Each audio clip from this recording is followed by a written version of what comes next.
200 mètres de haut, la tour InCity, qui sera livrée à son client à Lyon dans quelques semaines, est à ce jour la 3e plus haute tour habitable du pays. C'est même la première, si l'on exclut la tour First, qui est à la Défense, et la tour Montparnasse, qui est à Paris. Cet édifice en cours d'achèvement a déjà pris sa place dans l'horizon lyonnais et qui compte désormais 5 immeubles de bureaux de plus de 80 mètres de hauteur. Rien à voir, certes, avec Manhattan, mais une sorte de petite défense lyonnaise qui ne compte pas s'arrêter là. Et avec nous, Albert Constantin, qui est co-architecte avec Denis Valade de ce nouveau gratte-ciel lyonnais. Bonjour, Albert Constantin. Bonjour. Merci de nous avoir rejoints sur ce plateau. Est-ce que c'est le rêve de tout architecte de bâtir une tour, si possible, plus haute que celle du voisin, quand même? C'est toujours un rêve de bâtir une tour.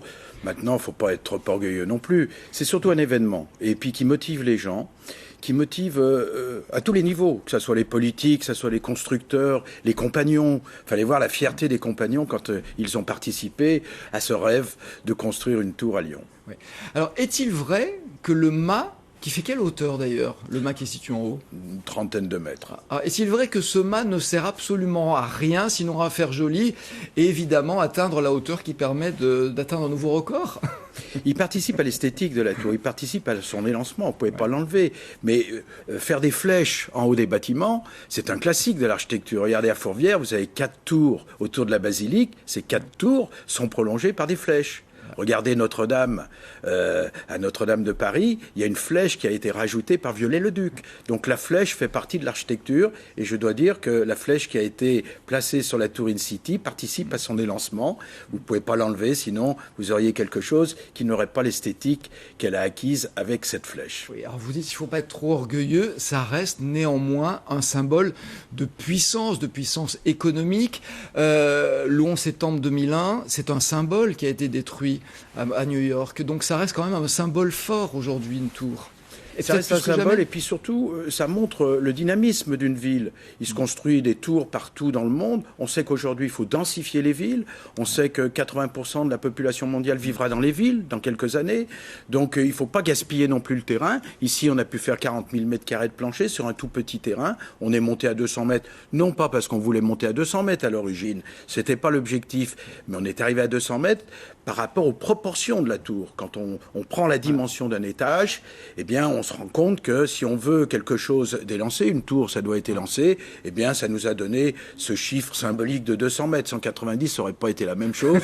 Donc, 200 mètres, vous voyez, tout le monde en parle, c'est parfait. Donc, il y a un critère esthétique, évidemment, qui compte.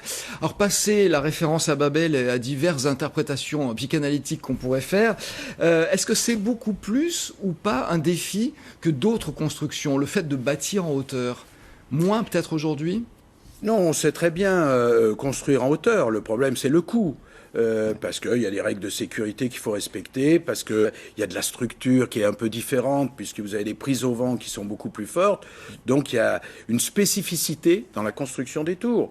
Mais autrement, on ne peut pas dire que ça soit plus compliqué que de faire d'autres types de bâtiments. Alors effectivement, c'est un peu ce qu'on se dit, parce qu'aujourd'hui, la technologie permet aux architectes de dépasser les limites qu'on croyait être des limites inatteignables depuis longtemps. La Burj Khalifa à Dubaï, 828 mètres de haut, 163 étages.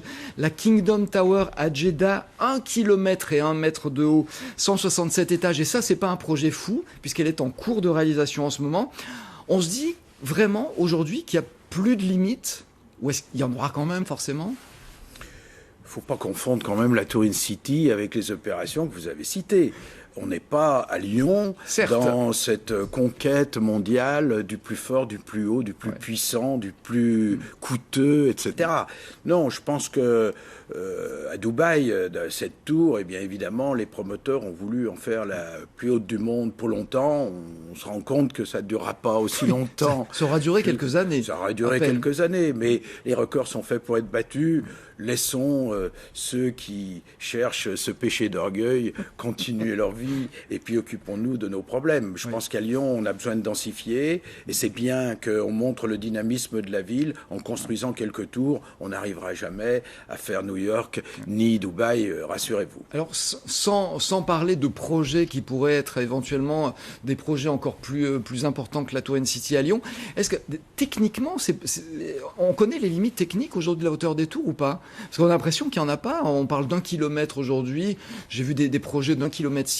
Est-ce que vraiment, vous qui êtes architecte et vraiment au fait des possibilités techniques, on les repousse sans cesse?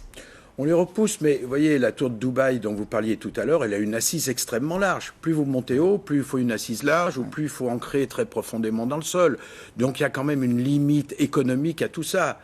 Maintenant, oui, c'est une limite économique, mais pas forcément technique. Technique, on peut arriver assez haut. Je ne sais pas si on dépassera 2 km, 3 km. Est-ce que c'est nécessaire? Je pense pas. Donc, je crois qu'il faut laisser les gens rêver et puis on verra bien ce que donne la ville de demain. Par contre, monter, c'est une chose intéressante parce que d'abord, vous bénéficiez d'une vue panoramique. Il y a un plus quand même à habiter une tour. Le fait que vous concentrez au même endroit un certain nombre de gens qui vont travailler là, on va avoir 2000 personnes qui vont venir travailler, qui vont bénéficier des commerces, des transports en commun, ils sont au cœur de la ville. Donc c'est mieux que d'éparpiller la ville. Donc il y a aussi pas mal d'avantages à construire en hauteur. Et puis quand vous travaillez dans une tour en hauteur et que vous avez cette vue panoramique sur la ville, vous êtes un privilégié. Effectivement. Une question concernant la liberté d'expression des architectes, parce qu'on parle beaucoup de technique, on parle de contraintes techniques, de contraintes budgétaires. Mais est-ce qu'un architecte aujourd'hui a encore beaucoup de latitude dans son mode d'expression, dans sa créativité? Paradoxalement, on peut penser qu'il y a une limite à la technique, mais pas du tout. La technique vous libère davantage aujourd'hui, peut-être? Aujourd'hui, avec les moyens informatiques de calcul, on peut dessiner, on va dire, toutes les formes possibles et les réaliser, puisqu'on sait les calculer. Quand on a fait l'Opéra de Sydney, personne ne savait calculer les coques. Aujourd'hui, c'est un jeu d'enfant.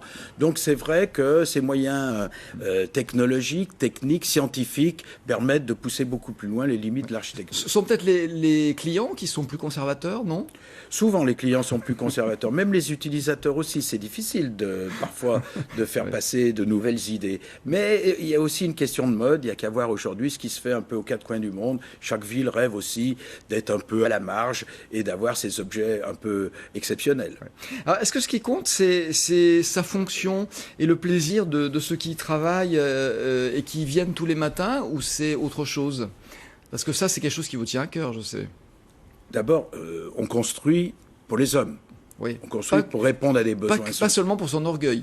Pas seulement pour son orgueil, même si tous ceux qui participent à des aventures comme ça ont une certaine fierté, ne le cachons pas. Mais c'est d'abord fait pour les gens qui vont travailler dans cette tour. D'ailleurs, cette tour, au départ, on a étudié les tours mixtes pour faire des logements, puis des bureaux et un hôtel. Enfin, on a essayé plusieurs solutions avant d'arriver à cette tour de bureau. Mais quand vous allez arriver pour travailler dans ces espaces et que vous allez découvrir derrière cette paroi de verre ce panorama extraordinaire sur la ville, c'est quand même un plaisir tout à fait exceptionnel. Alors, est-ce qu'on connaît la date d'inauguration? Parce que je l'ai dit tout à l'heure, cette tour sera remise à ses futurs occupants dans quelques semaines, on peut le dire, mais l'inauguration, on connaît la date ou pas encore? Alors, une fois les clés remises à l'utilisateur, c'est lui qui décide. Il y a encore quelques mois d'aménagement intérieur pour bâtir des cloisons, des mobiliers, tout l'ensemble fonctionnel qui permet de travailler. Donc on peut estimer à 2 ou 3 mois. Je pense qu'une inauguration officielle aura lieu courant mars. Albert Constantin, ça nous fait plaisir que vous soyez là pour parler de la Tour N-City.